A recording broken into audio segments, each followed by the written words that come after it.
दिव्यम coaching में आपका स्वागत है। हमारे साथ एक बच्चा बैठा हुआ है, तो सबसे पहले इनका नाम जानते हैं। क्या नाम है बाबू आपका? My name is Himanshu Vishwakarma. Himanshu Vishwakarma. किस क्लास में पढ़ते हो? आई रीडिंग क्लास में। I reading class second. ये क्लास सेकेंड में पढ़ते हैं। और स्कूल का नाम क्या है? My school name is MR global school. MR global school का पता? मालटारी आजमगढ़। मालटारी आजमगढ़। जो आजमगढ़ के रहने वाले होंगे वो मालटारी को जानते होंगे। मालटारी स्कूल के ही बेसिस पे पहचाना जाता है। वहाँ पे स्कूलों की संख्या ज़्यादा है। इसी स्कूल के चलते ही मालटारी को पहचाना जाता है। तो आइए समझते हैं। ये बच्चा हमारे कोचिंग में पढ़ता है, तो इससे कुछ सवालों का जवाब लेंगे। देखते हैं कितना बताता है। रेडी हो? चलो, कुछ सवालों का जवाब हम करते हैं, देखते हैं कितने सवालों का जवाब। सबसे पहले तो आप ये बताओ कि इस हफ्ते क्या पढ़ाया गया? इस हफ्ते पढ़ाया गया है पत्तियों के बारे में। पत्तियों के बारे में। पिछले हफ्ते भी पढ़ाया गया था EVS में। इंग्लिश में भी कुछ वर्ड मीनिंग याद करवाए गए थे। सारी चीज़ों का जवाब दोगे आप? ठीक, तो सवाल किया जाए।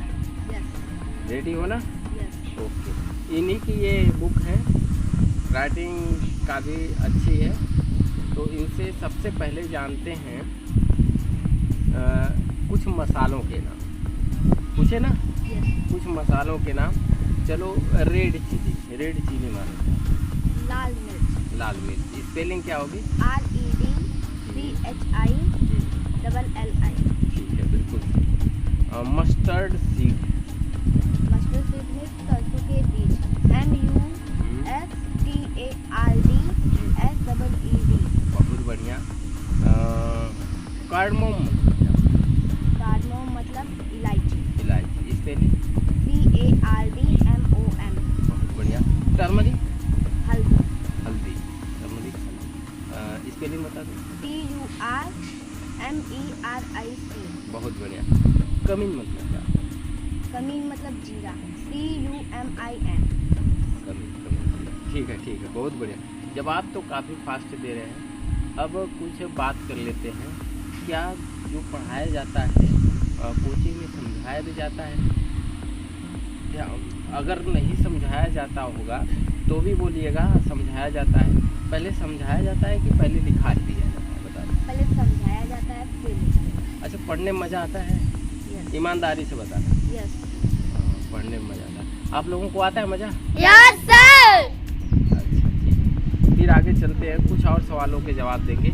आप लोग भी समझ रहे होंगे, ये बच्चा इतनी फास्ट जवाब दे रहा है तो आप लोग भी जान रहे होंगे कि याद होगा तभी बताएं। तो कुछ और मसालों के नाम जान लेते हैं, जैसे black pepper. BLACKPEPPER। Black pepper मतलब काली मिर्च। बहुत बढ़िया। फेनेल सीड्स मतलब क्या होता है? सौंफ। सौंफ। फेनेल सीड्स मतलब सौंफ। स्पेलिंग बताएंगे? FENNELSEEDS। बहुत बढ़िया, गुड। अच्छा, कुछ साइंस से भी इनसे पूछ लिया जाए। साइंस में पढ़ाया गया है, तो सबसे पहले तो हम ये जानना चाहते हैं कि मुख्य रूप से पौधों को कितने भागों में बांटा गया है? 4। कौन कौन से? पत्ती हाँ। और जड़। उसके बाद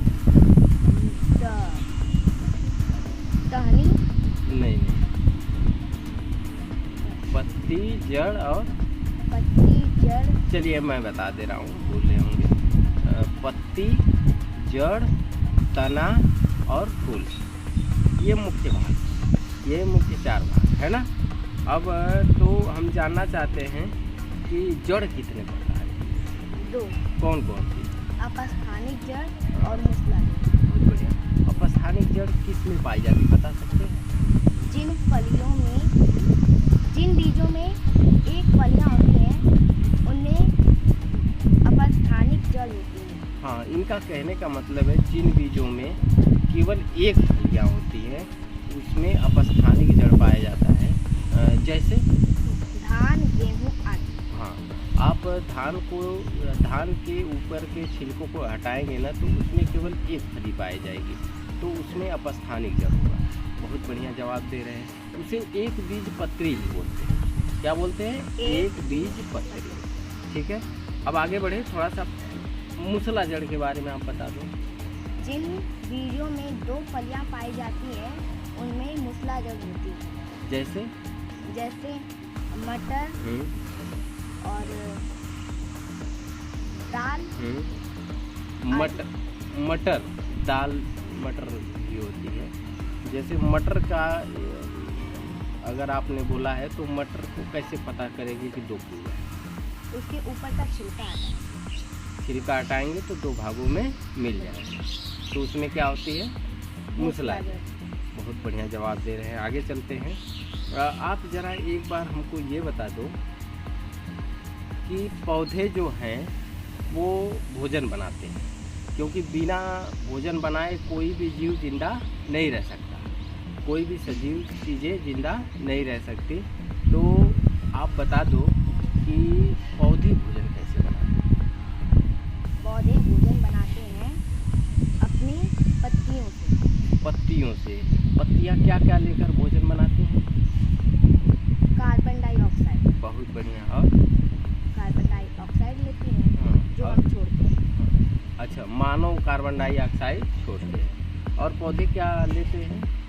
पौधे हाँ, कार्बन डाइऑक्साइड लेते हैं और हम छोड़ते हैं। तो हम क्या लेते हैं? ऑक्सीजन। ऑक्सीजन। हम छोड़ते हैं कार्बन डाइऑक्साइड और वो छोड़ते हैं ऑक्सीजन। यानी कि पौधे ऑक्सीजन छोड़ते हैं और हम लेते हैं, और हम कार्बन डाइऑक्साइड छोड़ते हैं, पौधे लेते हैं। यही होता है प्रोसेस। कितना सुंदर। इसीलिए बोला जाता है कि ज़्यादा से ज़्यादा वृक्ष लगाइए और अपने पर्यावरण को सुंदर बनाइए। आगे इसी क्रम में बढ़ते हुए हम पूछेंगे कार्बन डाइऑक्साइड का CO2। CO2 क्या सही जवाब है? बिल्कुल सही जवाब है। CO2 carbon dioxide. जल का सूत्र क्या होगा? H2O। बहुत बढ़िया जवाब देते जा रहे हैं। अच्छा, अब आगे बढ़ते हैं। थोड़ा सा सोलर सिस्टम की बात करें। सोलर सिस्टम की बात, तो सोलर सिस्टम में टोटल कितने प्लेनेट हैं जिसको ग्रह बोला जाता है? 8 प्लेनेट हैं। नाम बता सकते हैं क्या क्रम से? मरकरी, हाँ, Venus, earth, Mars, Jupiter, Saturn, Uranus and Neptune. बहुत बढ़िया। हमारे पूछने से पहले ही उत्तर खत्म हो जा रहा है, तो हम इस वीडियो में और भी आगे बढ़ते हैं। हमें इंटरेस्ट आ रहा है, मज़ा आ रहा है कि इनसे और क्वेश्चन किया जाए। चलिए, कुछ प्लेनेट के बारे में अगर हम बात करें तो कुछ प्लेनेट के बारे में आप आंसर दे सकते हैं क्या? जैसे जो सूर्य के चारों ओर एक निश्चित पथ पे चक्कर लगाते हैं उन्हें ग्रह बोलते हैं। बहुत बढ़िया। मतलब कि इनके कहने का मतलब है जो प्लेनेट है कि इन्होंने बदला है। क्या होता है? बदला। अब हम जानना चाहते हैं कि टोटल 8 ग्रह हैं। 8 ग्रह आपने बताया, 8 प्लेनेट हैं। तो उसमें से कुछ ग्रह खास हैं। जैसे हम मंगल के बारे में बात करें तो मंगल को और किस नाम से? लाल ग्रह। क्या बात है, बहुत लाल ग्रह से जाना जाता है। अच्छा, नीला ग्रह किसको कहते हैं? पृथ्वी को नीला ग्रह। और पृथ्वी की बहन को किसको कहा जाता है? वीनस। हिंदी में वीनस को क्या कहते हैं? शुक्र। और भोर का तारा किसको? भोर का तारा वीनस। यानी शुक्र को ही भोर का तारा भी कहते हैं। और शाम का तारा किसको कहते हैं? उसी को कहते हैं। वाह, क्या बात है, बहुत बढ़िया जवाब दे रहे हैं। हम थोड़ी सी आगे बढ़ते हैं तो और चीज़ों को पूछते हैं। इनको दिखा नहीं रहे हैं, आप लोग सोचिएगा नहीं कि दिखा रहे हैं, ये मतलब पढ़ा हुआ है। तो आगे बढ़ते हैं थोड़ा सा। हम समझते हैं कि स्केलेटन सिस्टम के बारे में थोड़ा सा बात है। Skeleton system. तो स्केलेटन सिस्टम के बारे में बात करने से पहले हम जानते हैं मोटे मोटे तौर पे कि एक बच्चा जब पैदा होता है तो उसके शरीर में कितनी हड्डियाँ होती हैं? 300 से 300 ज़्यादा। से ज़्यादा। हाँ, ये तो सही बताया आपने। चलिए ये बताया तो ये क्वेश्चन आप पक्का नहीं बता पाएंगे कि टोटल मान लीजिए कि 10 साल 12 साल का बच्चा हुआ तो उसके शरीर में तब कितनी हड्डियाँ रहती हैं? 206। 206। वाह क्या बात है, 206 हड्डियाँ पाई जाती हैं। और आप ये बता सकते हो क्या कि हमारे शरीर में 206 हड्डियों को गिना सकते हो? हाथ में 7, पैर में 7, रीढ़ में 35, 60 120 और रीढ़ की हड्डी 37 यानी कि 153। ठीक है, और आगे कोलर बांध और चेहरा 14। अच्छा, तो ये 54 और 14 कितना हो गया? 68। ठीक है, आगे और खोपड़ी 8। खोपड़ी में 8। अच्छा, सबकी हड्डियाँ भी नहीं पाई जाती है क्या? कहाँ पाई जाती है? खोपड़ी में 8 हड्डियाँ होती हैं। तो टोटल हो गए हमारे 168 हुए थे। 168 में 8 और जोड़ते तो कितना हो जाएगा? 106। कितने हो जाएंगे? 106। तो और पसलियाँ कितनी पसलियाँ होती हैं? हाँ 24। तो 100 कितना 76 हुआ था, 176 हुआ था, 200 पूरा हो गया। और आगे और कान की हड्डी 6। कान की हड्डी। क्या बात है, क्या बात है। तो 206 हड्डियाँ हो गई।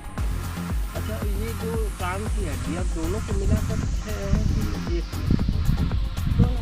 दोनों को मिलाकर करके 6 है। तो आप ये बता दो कि कान में, इसका मतलब एक कान में 3 हड्डियाँ, तीनों हड्डियों का नाम बता सकते हैं? Malleus, incus, stapes. क्या बात, क्या बात। आगे बढ़ते हुए हम ये जानेंगे कि सबसे छोटी हड्डी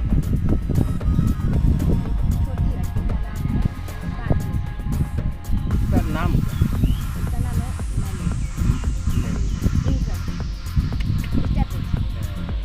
देखो, ये यहाँ गड़बड़ हो गया। स्टेपीज, सबसे छोटी हड्डी का नाम स्टेपीज। सबसे बड़ी हड्डी का नाम क्या है? नहीं, शरीर की सबसे बड़ी हड्डी का नाम? पैर में पाई जाती है, क्या नाम है? पैर में पाई जाने वाली अच्छा, ये होमवर्क है, ठीक ना? सबसे बड़ी हड्डी का नाम क्या है, उसको ढूंढ करना। आगे बढ़ते हुए हम चलिए आज के लिए बस इतना ही करते हैं।